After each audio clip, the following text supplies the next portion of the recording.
여러분, 모두 안녕하세요.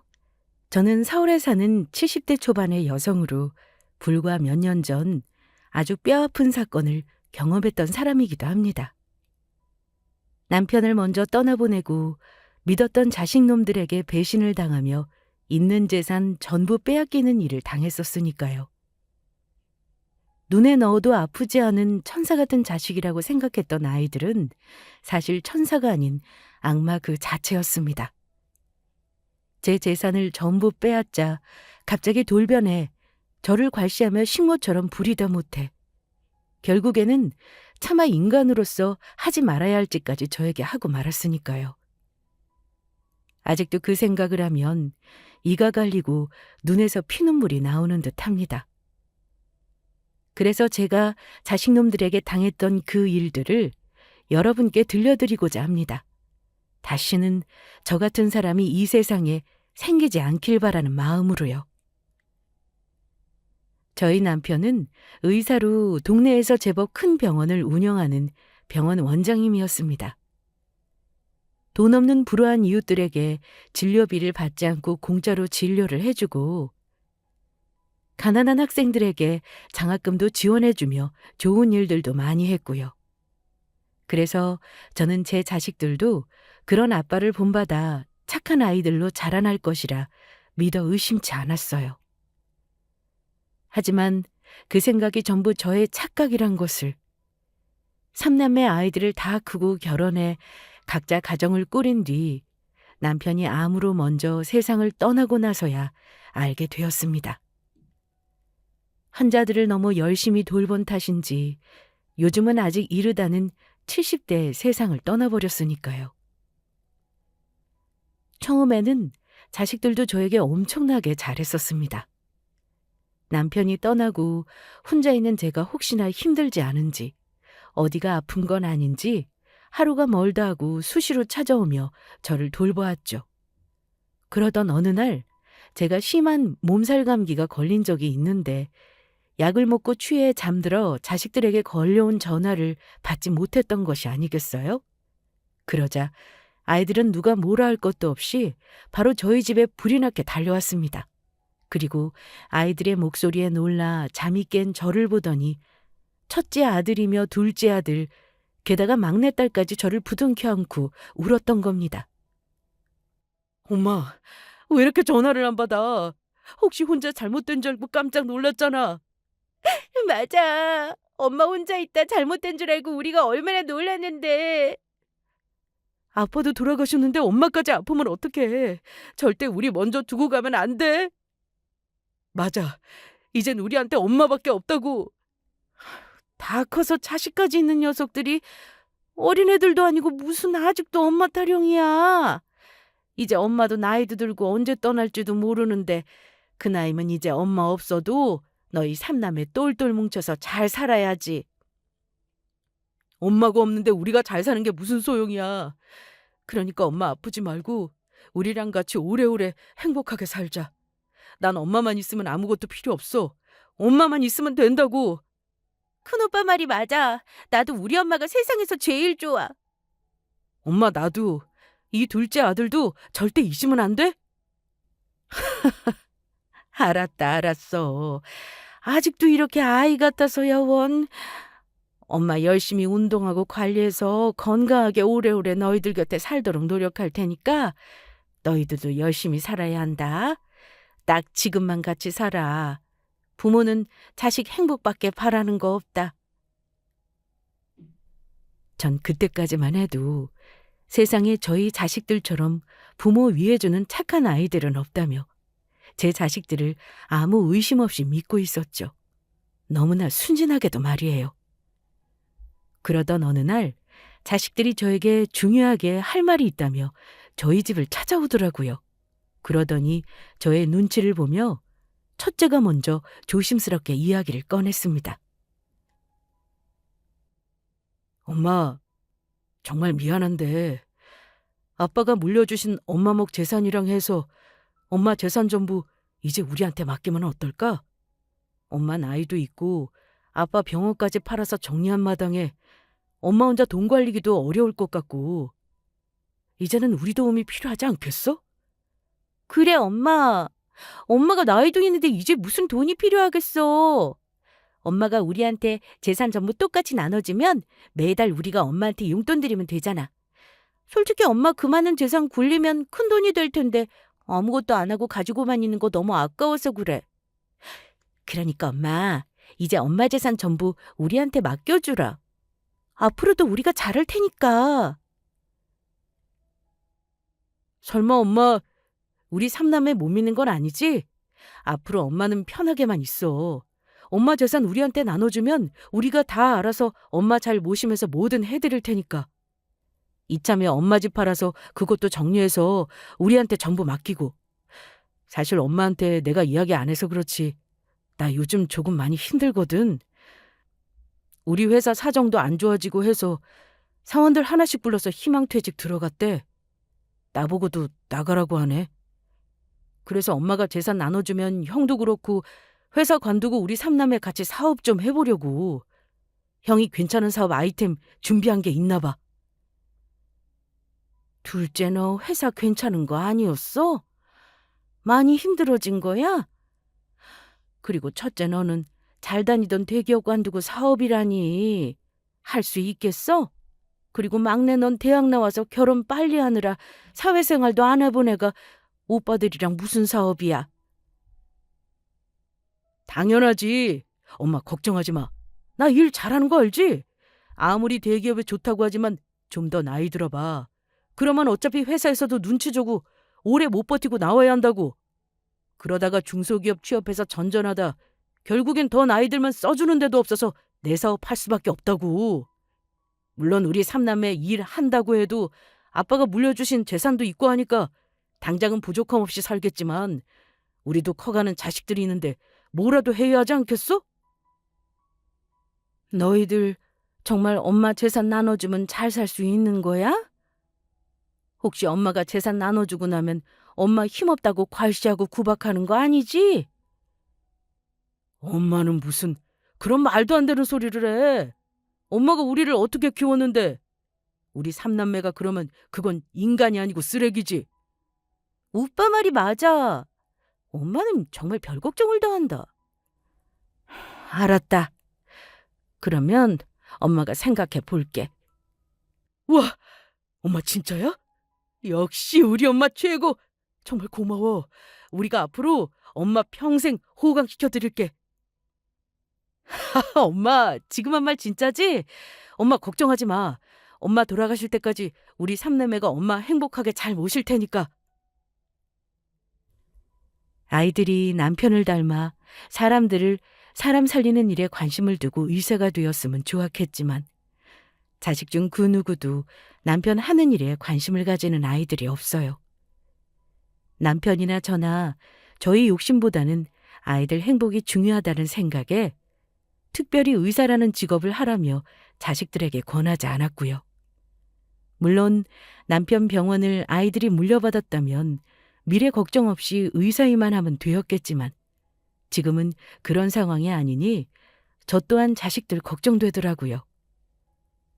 남편이 자식들에게 물려준 유산이 있어 남들에 비해 넉넉하게 잘 산다고 해도 자식들에게 가정도 있고 하니 미래가 걱정되는 건 부모로서 어쩔 수 없나 봅니다.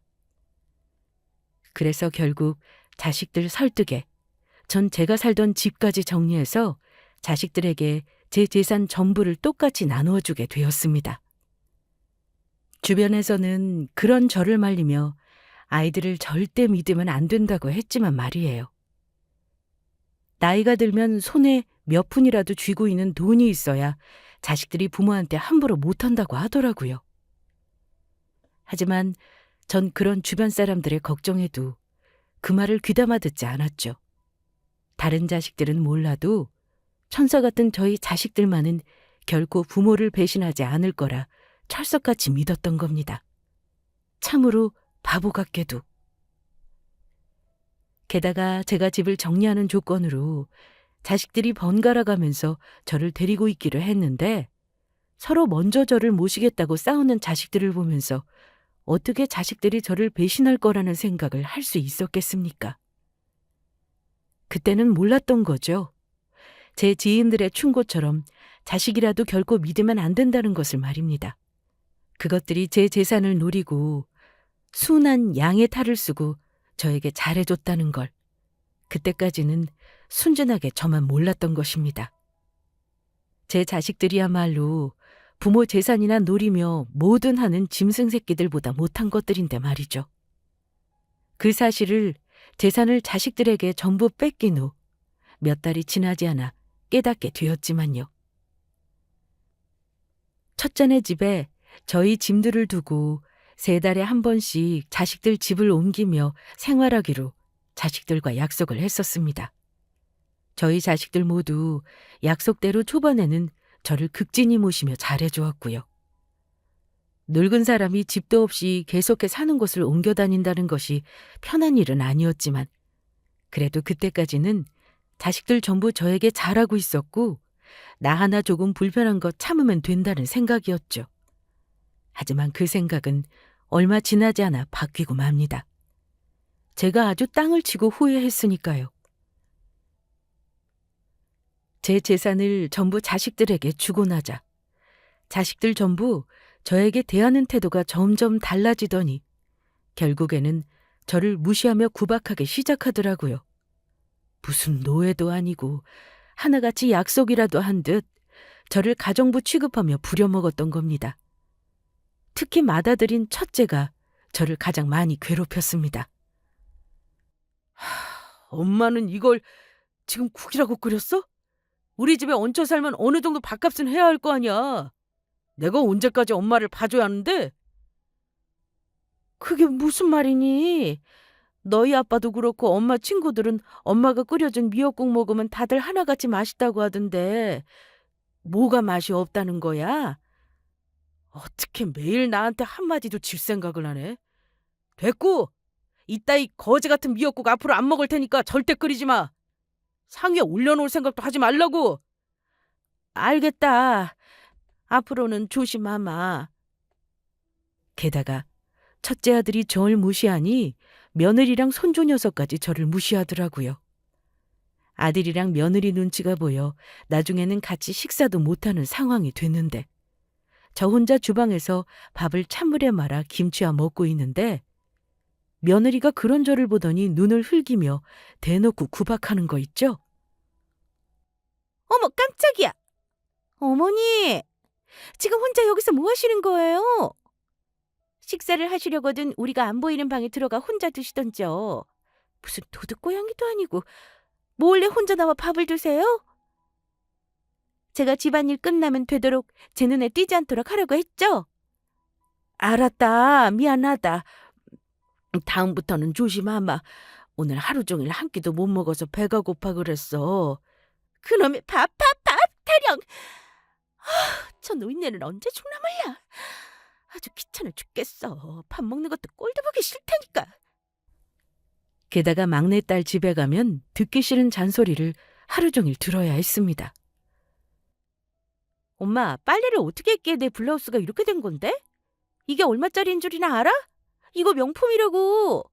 어떻게 책임질 거야? 어떻게 책임질 거냐고. 그러게 내가 세탁소에 맡기라고 하지 않았니? 굳이 못하겠다는 사람 억지로 붙잡아서 시켜놓고 왜 이제와 내 탓을 하니? 아 몰라. 변명 필요 없으니까 이거 엄마 돈으로 전부 물어내. 아빠가 해주신 엄마 결혼 반지를 팔든 어떻게 해서든 전부 물어내라고. 나는 그렇게는 못한다. 정 그럴 거면 앞으로 너희 집 살림 나한테 맡기지 말든가. 서럽고 서러운 나날이었습니다. 자식들에게 제 전 재산을 물려준 사실을 매일 후회하며 밤마다 얼마나 울었는지 모릅니다. 그러던 저에게 청천벽력 같은 큰일이 생기고 맙니다. 어느 비 오는 날 새벽 딸네 집에서 잠을 자고 있는데 딸이 자고 있는 방에 들어와서 갑자기 제 짐을 싸며 저를 내쫓았던 거죠. 엄마 미안한데 이제 그만 우리 집에서 나가. 엄마 짐 전부 싸서 그만 내 눈앞에서 사라지라고. 그게 무슨 소리니? 아직 첫째네 가려면 시간도 며칠 남았는데. 그게 아니고 솔직히 나도 이 정도 했으면 엄마한테 할 만큼 했다고 봐.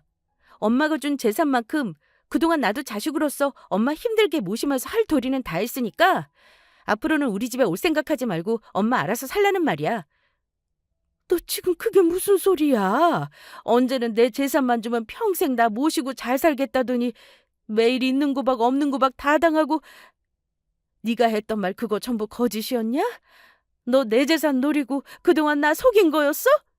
엄마, 당연한 거 아니야? 엄마 재산 아니면 뭐하러 귀찮게 내가 엄마를 모시겠다고 했겠어? 이 고얀 것.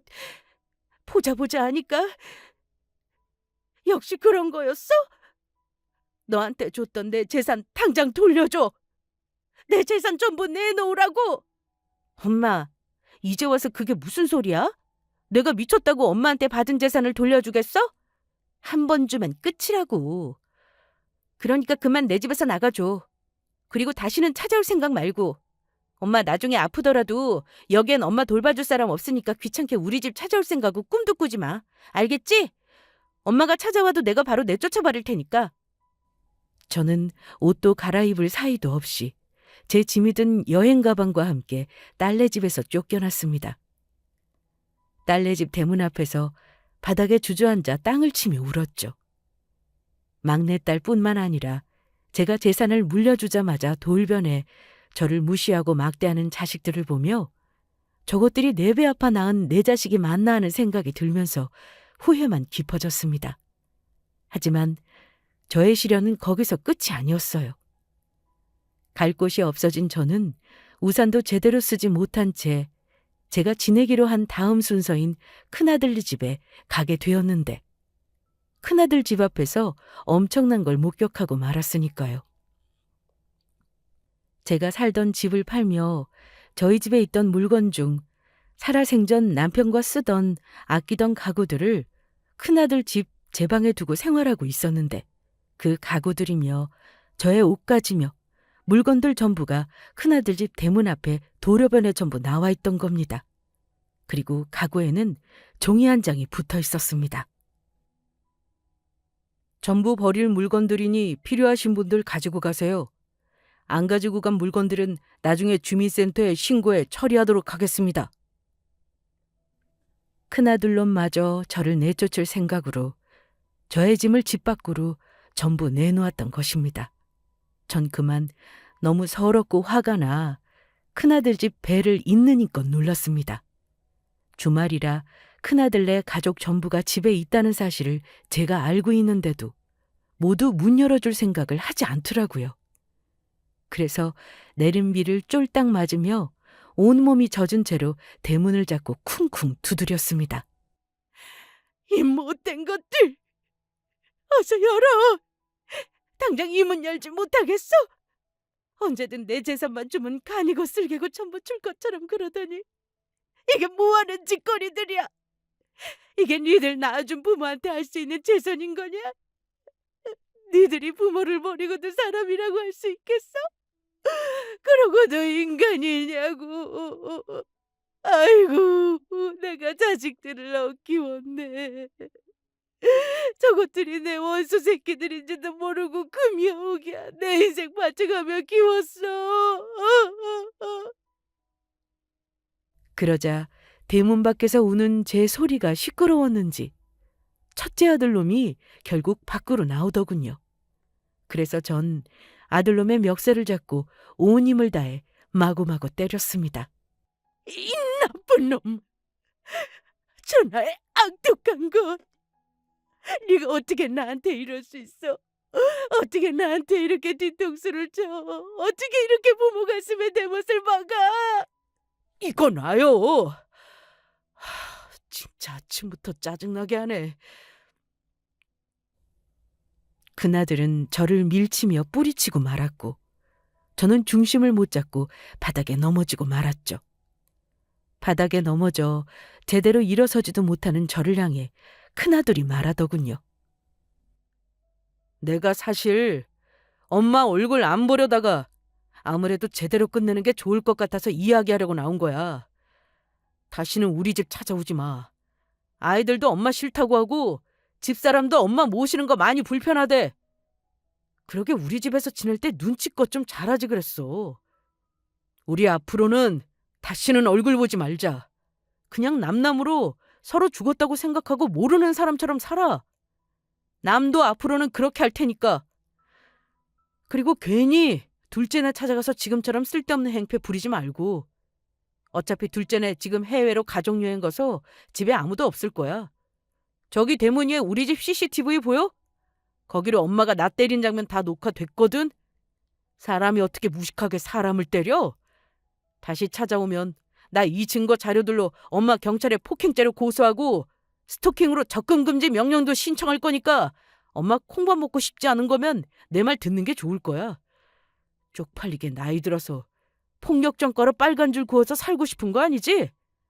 앞으로는 영원히 우리 앞에 나타나지 말고 조용히 살아. 그러면 니들한테 줬던 내 재산 전부 돌려줘라. 니들이 나 모시겠다고 약속해서 준 내 피 같은 돈이니까 어서 돌려달라고. 니들한테 내 재산 이런 한 푼 주는 것도 아까워. 진짜 웃기지도 않아서. 그 재산들 뭐 우리가 엄마 모시기로 하고 줬다는 증거라도 있어? 뭐라고? 엄마 재산 우리가 엄마 모시기로 하고 줬다는 증거라도 있냐고. 엄마가 뭘 모르나 본데 증거가 없으면 전부 소용이 없는 거야. 아마 엄마가 엄마 재산 전부 돌려받겠다고 법적으로 우리 삼남매 고소해도 증거가 없어서 아무 소용없을걸? 그러게 엄마 재산을 주기 전에 먼저 우리한테 서약서라도 받아놓지 그랬어? 아니면 우리가 엄마 잘 모시겠다고 하는 음성이라도 녹음해두던가. 귀찮으니까 그만 꺼져! 아들은 그렇게 말하며 집 안으로 들어갔습니다. 그리고 저는 한동안 멍하니 바닥에 주저앉아 하염없이 눈물만 흘렸죠. 하늘도 울고 저도 울었습니다. 그때는 정말 너무 기가 막히고 억울해서 눈물밖에 흐르지 않더라고요. 그런데 곰곰이 생각해보니 지금까지처럼 자식들한테 갖은 수모와 괴롭힘을 당하고 사느니 굶어 죽더라도 저 혼자 사는 게 낫겠다는 생각이 문득 들더라고요. 그래서 전 아들놈이 버린 제 짐들 중 필요한 옷가지들이랑 남편 유품이랑 앨범, 돈이 될 만한 것들을 챙겼습니다. 남편이 해준 결혼 반지를 빼고 제가 자식들 몰래 가지고 있던 남은 폐물들을 전부 팔아 간신히 3천만 원짜리 반지하 단칸방 하나를 전세로 얻을 수 있었습니다. 다행히 저에게 그때 몇 개 남은 폐물들이 있었거든요. 자식들이 변한 모습에 어떻게 될지 몰라 제가 움직일 때마다 가방에 꽁꽁 싸두고 가지고 다녔던 것들이었죠. 저는 그렇게 자식들과 연을 끊게 되었습니다. 하지만 생활이 어려운 건 어쩔 수 없더라고요. 나이가 있으니 써주는 것도 별로 없어 파트타임으로 식당에서 설거지 일과 폐지를 줍는 일을 하며 정부에서 노인연금으로 근근히 먹고 살 수 있었습니다. 제가 옛날 사람이라 아는 정보가 없어서 그런지 나이가 있고 힘들어 기초생활 수급으로 신청을 하고 싶어도 자식들이 재산들이 있으니 그것조차 불가능하더라고요. 그래도 저를 괴롭히던 원수 같던 자식들을 안 보고 사니 마음은 편했지만 또 한편으로는 제가 낳은 자식들에게 당한 배신을 생각하며 큰 울분이 쌓이기도 했습니다. 그저 하루라도 빨리 남편 곁으로 가고 싶은 심정이었죠. 그렇게 서글픈 나날들을 보내며 2년이란 시간이 흐르며 그날도 평소와도 다를 것 없는 평범한 날이었습니다. 없는 형편이지만 남편의 기일이 가까워져 남편 기일을 준비하며 도로 앞 상가 건물들에 쌓인 폐지를 줍고 있을 때였죠. 그런데 어느 큰 건물 앞에서 고급 승용차가 한 대가 멈춰서는 것이었습니다. 그러고는 차 안 뒤 좌석에서 한 중년 남자가 내리더니 제 앞으로 걸어오는 것이었습니다. 그래서 저는 이 앞에서 폐지를 줍지 말라고 뭐라고 하려는지 알고 재빨리 도망가려는데 그 중년의 남자가 저를 불러세웠습니다. 저 혹시 박정미 사모님 아니신가요?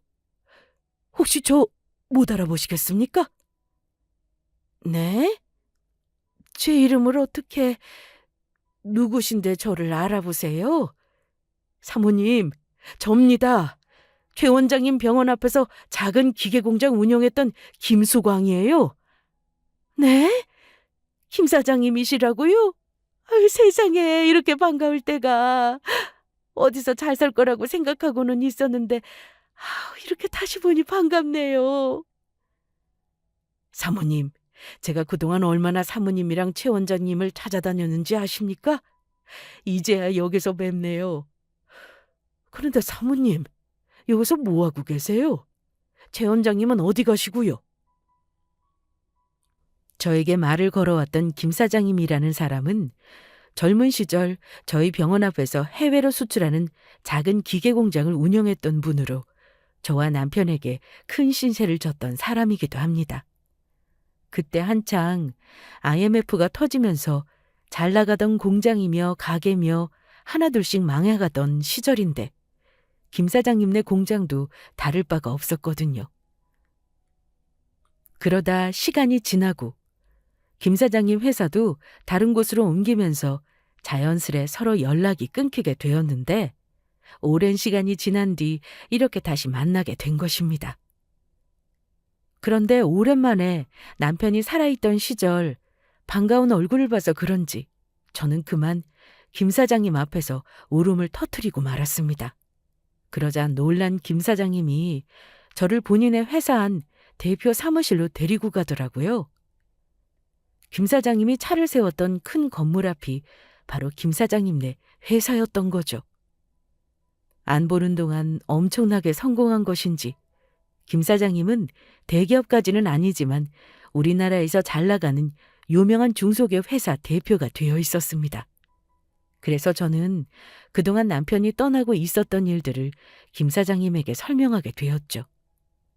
김 사장님은 제가 자식들에게 당한 이야기를 듣고 분노하고 말았습니다. 이런 저죽일 것들! 어떻게 사모님한테 그런 짓을 할 수가 있습니까? 사모님이 지들을 어떻게 키웠는데요? 아닙니다. 전부 바보같이 속은 제 탓이에요. 아무리 자식이라도 전부 믿으면 안 되는 거였는데 주변에서 그렇게 말리는데도 제가 제 재산 몽땅 그것들에게 줘버렸어요. 남편이 저에게 남긴 유산까지 전부요. 어떻게 그게 사모님 탓입니까? 사모님 속이고 인간 같지도 않은 짓거리랑 그것들이 잘못한 거죠? 자식 새끼들이라고 하지만 아무리 노력해도 용서가 안 됩니다. 할 수만 있다면 지금이라도 보란 듯 그 고향 것들에게 복수하고 제대로 혼내주고 싶은데 방법이 없어요. 제가 아무 힘도 없습니다. 사모님, 방법이 있다면 해보시겠습니까? 그 고향 것들 정신 차릴 수 있도록 제가 사모님을 있는 힘껏 돕도록 하겠습니다. 그게 정말인가요? 염치 없지만 그러면 제가 김 사장님께 부탁드려도 되겠습니까? 김 사장님, 제발 저 좀 도와주세요. 예, 기꺼이 제가 돕겠습니다.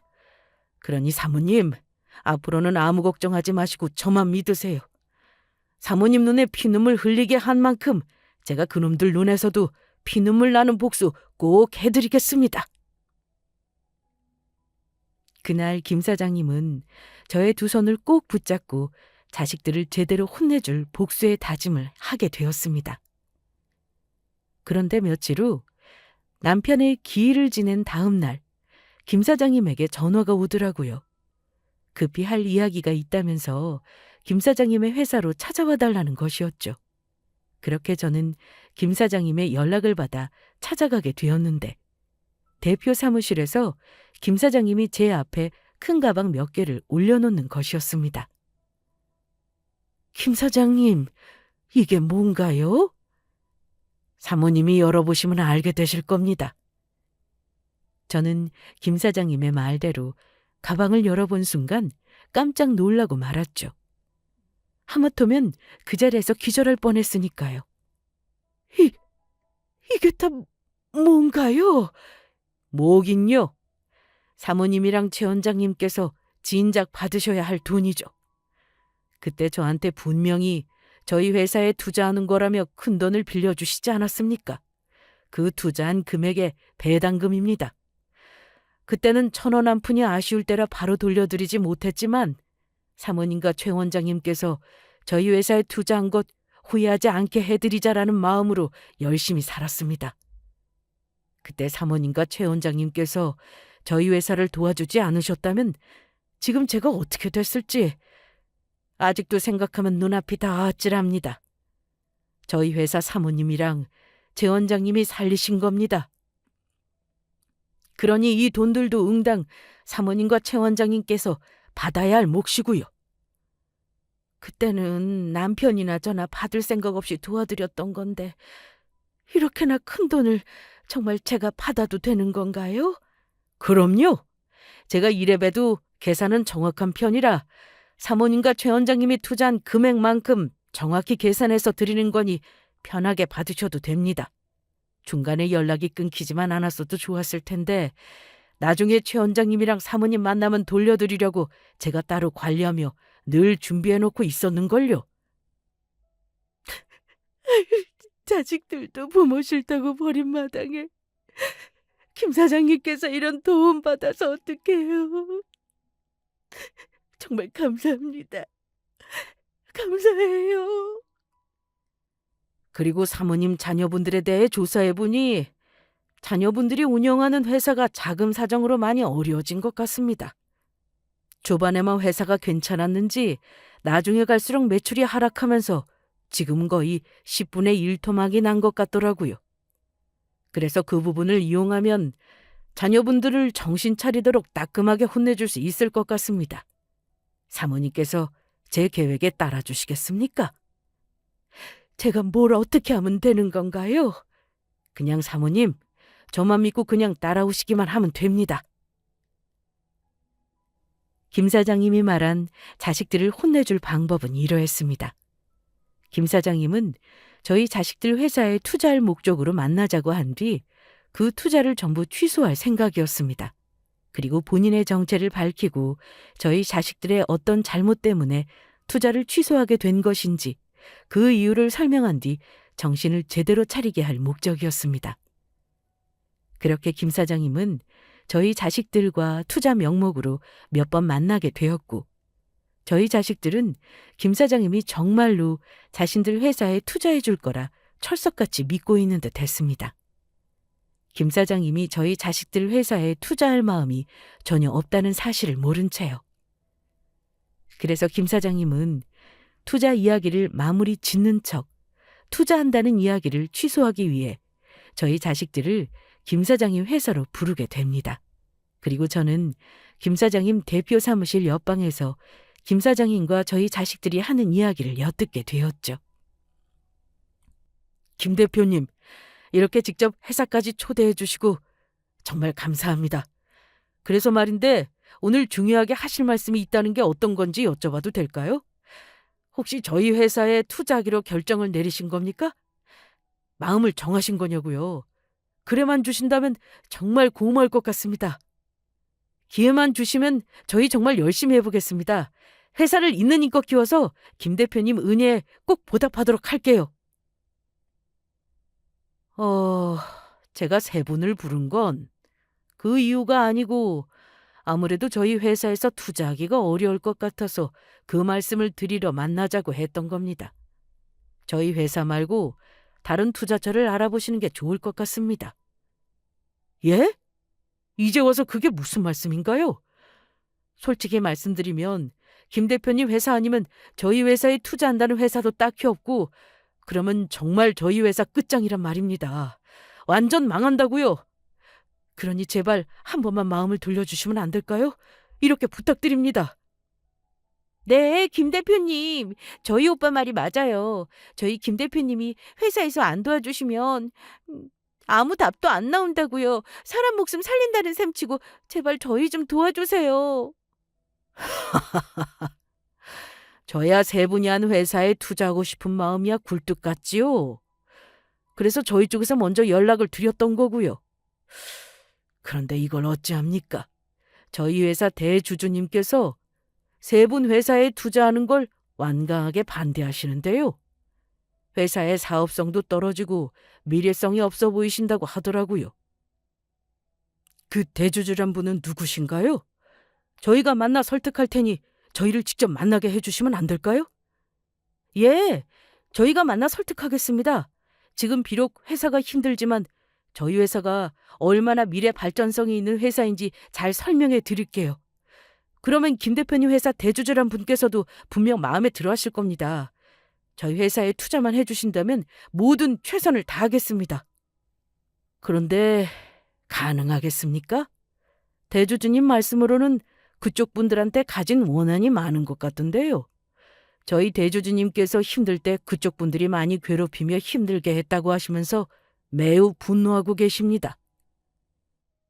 아닙니다. 저희들 어디 가서 죄 안 짓고 착하게 산 사람들입니다. 그러니 대주주분께서 하시는 생각들 전부 오해일 거예요.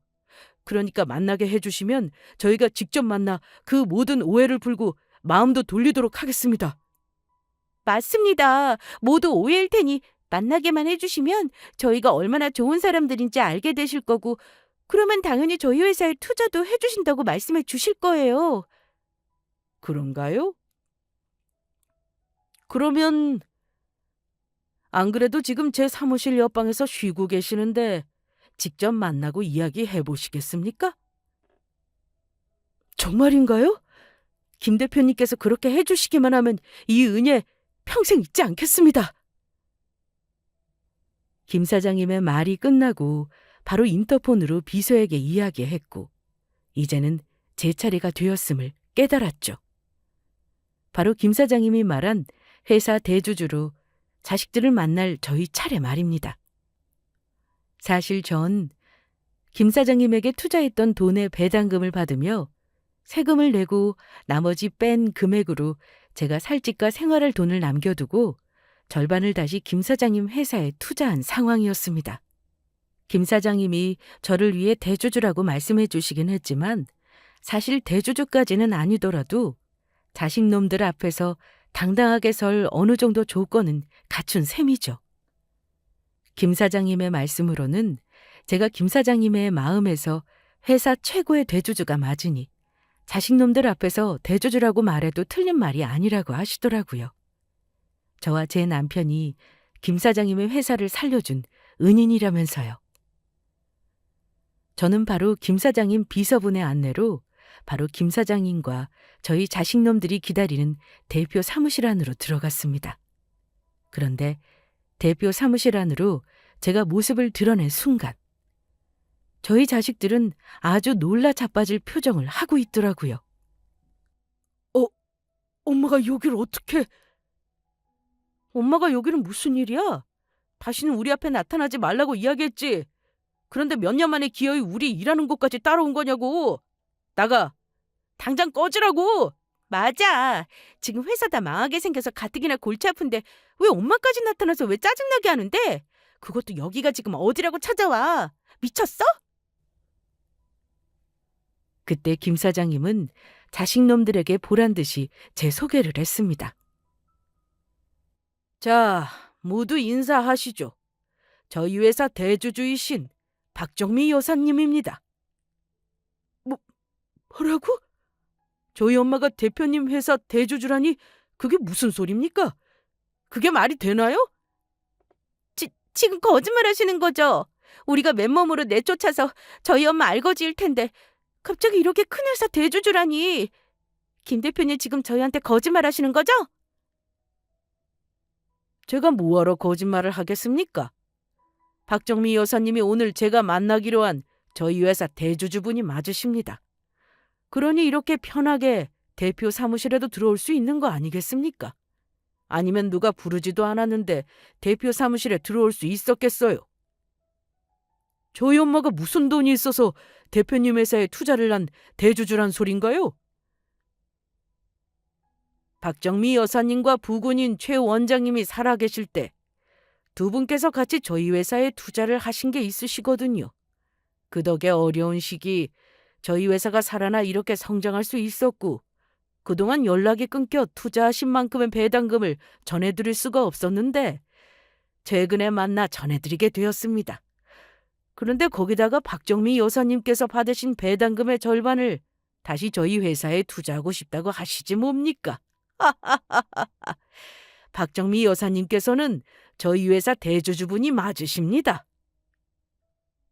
그러면 저희 회사 투자하는 걸 막았다는 사람이 정말 엄마란 거야? 엄마, 정말 김 대표님 회사 대주주냐고? 오빠, 김 대표님 말이 전부 사실인가 봐. 엄마 입은 옷들 좀 봐. 전부 명품의 비싼 것들이라고. 그래, 내가 김 사장님 회사 대주주가 맞다. 그리고 너희 회사 투자하는 것도 내가 반대했어. 나 버린 새끼들이 뭐가 예쁘다고 니들 회사에 투자하는 걸 허락하겠냐? 내 눈에 흙이 들어와도 김 사장님이 너희 회사에 투자하는 일은 영원히 없을 거다. 엄마, 우리가 잘못했어. 한 번만 봐줘. 엄마 제발 부탁이야. 이러다 우리 회사 망한다고. 그러니까 제발 한 번만 우리 좀 살려줘. 그동안 우리가 엄마 구박하고 집에서 내쫓았던 것들 전부 사과할게. 그래 엄마. 그때 엄마 떠나고 사실 우리도 많이 후회했어. 그래서 사실 우리 전부 엄마 찾아다녔다고. 그래서 하는 말인데 이번에는 우리가 정말 엄마 잘 모실 테니까 우리랑 다시 살자. 그리고 엄마 나이도 있으니까 엄마 재산은 전부 우리한테 맡기고 이번에는 엄마가 우리한테 재산 주면 잘 모시겠다고 각서도 쓸게. 법적으로 공증도 받자. 오빠 말이 맞아, 엄마. 그까지 돈 많아봤자 뭐해. 가족들이 같이 오순도순 사는 게 최고지. 엄마 재산 전부 주면 이번에는 우리가 확실하게 엄마 모실게. 웃기고들 자빠졌네. 이제 와서 감히 뻔뻔하게 누구한테 매달리는 거야? 저는 제 앞으로 와 저를 붙잡고 애원하는 자식들을 노려보다 테이블 위에 놓인 커피를 들어 자식들 얼굴에 뿌렸습니다. 그리고 있는 힘껏 새 자식 놈들의 뺨을 후려쳤죠. 그 말을 믿을 것 같으냐? 내가 한 번 속지 두 번은 안 속아. 니들은 나한테 어떻게 했는데? 니들한테 속아서 내 있는 재산까지 전부 털리고 니들 노예처럼 살다가 결국 길바닥으로 쫓겨났어. 그때 내 눈에서 피눈물이 흘렀어. 그래도 혹시나 하는 마음에 1년 동안은 전화번호도 바꾸지 않고 니들 전화 기다렸다. 그런데 뭐? 날 찾기는 언제 찾았다고 그래? 이 짐승보다 못한 것들. 짐승들도 자기 거둬준 은혜는 아는데 너희들은 키워준 은혜도 모르니 인간도 아니다. 내가 죽어서 저승에 가서 니들이 했던 짓 전부 잊지 않을 거야. 니들이 예전에 나한테 그랬지? 서로 모르는 사람으로 살자고. 그 말 내가 다시 니들한테 그대로 돌려주마. 우리 앞으로도 쭉 계속 모르는 사람으로 살자. 니들이 나 집에서 내쫓았을 때 이미 그때 내 자식들은 전부 죽은 거니까. 아니, 처음부터 난 자식 같은 건 없었다. 제 말이 끝나기가 무섭게 김 사장님은 다시 인터폰을 켰습니다. 정비서, 여기 잡상인들이 들어와서 행패 부리고 있으니까 보안 요원들 불러서 이 사람들 전부 내쫓으라고 하세요. 김 대표님, 저희가 잘못했습니다. 예, 저희가 잘못했으니까 제발 저희 엄마 좀 알려주세요. 내가 미쳤다고 너희들을 도와줘? 니들은 앞으로 정신 똑바로 차리면서 살아. 먼저 떠난 최 원장님이 이 일을 본다면 아마 하늘에서도 피눈물을 흘리고 계실 거다. 도둑놈들도 아니고 어떻게 부모를 속여 있는 재산 다 빼앗고 내쫓을 수가 있어? 그게 날공덕 아니면 뭔데? 니들은 네 부모한테 강도질이라는 폐륜을 저지른 인간 같지도 않은 것들이야. 어디 니들도 네 엄마가 대주주로 있는 회사에서 쫓겨나면서 쫓겨나는 그 심정이 어떤지 뼈저리게 느껴봐. 얼마 지나지 않아 대표 사무실로 보안 요원들이 들이닥쳤고 제 자식들은 보안 요원들에게 질질 끌려갔습니다. 안 돼, 이럴 순 없어. 엄마, 우리가 전부 잘못했어. 한 번만 봐줘. 이거 나! 우리 엄마 누군 줄 알아? 여기 회사 대주주라고. 니들 전부 말해서 잘리게 만들어줄 거야. 이거 나! 엄마, 제발 한 번만 봐주라. 우리 이러다 정말 길바닥에 나앉게 생겼다고. 전부 알거지 된다고. 그렇게 저의 자식들은 김 사장님 회사에서 전부 쫓겨나게 되었습니다. 그 이후 자식들이 제 바뀐 전화번호를 어떻게 알았는지 제 휴대폰으로 연락해 저를 만나기 위해 여러 번 전화를 하며 며느리까지 저에게 문자를 보냈고 저는 바로 경찰에 신고했습니다. 그리고 다음 날 저희 자식들은 더 이상 저에게 접근을 못하도록 경찰로부터 긴급 응급조치 결정이 내려졌습니다. 스토킹으로 저에게 고소를 당한 것이죠. 하지만 자식놈들은 제가 고소를 한 상황에서도 정신을 차릴 생각이 없는지 저에게 계속해 연락을 하며 저의 집 앞까지 찾아왔다 다시 저의 신고로 구속영장까지 발급되어 결국 구치소행을 면하지 못했습니다. 게다가 회사 빚까지 갚지 못해 쫄딱 망하는 신세가 되고 말았죠. 그 후 자식들의 이야기를 친척들을 통해 듣게 되었는데 구치소에서 나온 후 셋 다 빚을 갚기 위해 일용직과 청소 일을 하며 힘들게 살아가고 있다고 합니다. 그런데도 정신을 못 차리고 김 사장님의 회사에 투자해 번 남편 몫의 재산이라도 저와 나눠 가질 목적으로 한동안 변호사들을 만나고 다니는 것 같았는데 이미 그 전에 제 재산까지 전부 가지고 간 자식놈들에게 법적으로도 돌아갈 돈은 더는 남아있지 않았습니다. 어떤 사람은 이런 저를 보고 매정한 부모라고 욕할 수도 있겠지만 자식들을 위해서도 전 제가 선택한 방법이 최선이었다고 생각합니다. 그렇게 당하고도 고생하는 제 자식들을 보며 가슴이 아픈 것도 사실이었지만 그럼에도 제 자식들을 이번 일을 계기로 정신을 차리게 하는 것이 더 중요하다고 생각했으니까요. 제 부모를 버릴 정도로 사람답지 않게 살 바에는 무엇이 옳고 그른지 깨닫고 고생을 좀 하더라도 사람답게 사는 법을 배웠으면 하는 마음입니다. 물론 사는데 돈이 중요한 것은 사실이지만 돈보다 사람이 되는 게 더 우선인 거니까요. 그래서 저는 죽으면서 제 재산도 자식들한테 1원 한 푼 물려주지 않을 생각입니다. 제 재산들 쓰고 싶은 데 쓰며 좋은 곳에 전부 기부해서 다 쓰고 딱 1,000만 원만 남겨놓고 떠날 생각입니다. 제 장례식 비용으로 말이에요. 자식들 일은 겪으면서 돈은 진짜 좋은 데 쓰는 것이 맞는다는 생각이 들었거든요. 그럼 제 사연을 이만 줄이도록 하겠습니다. 모두 끝까지 제 사연을 들어주셔서 감사합니다. 모두 평안하시고 행복하시길 바라겠습니다.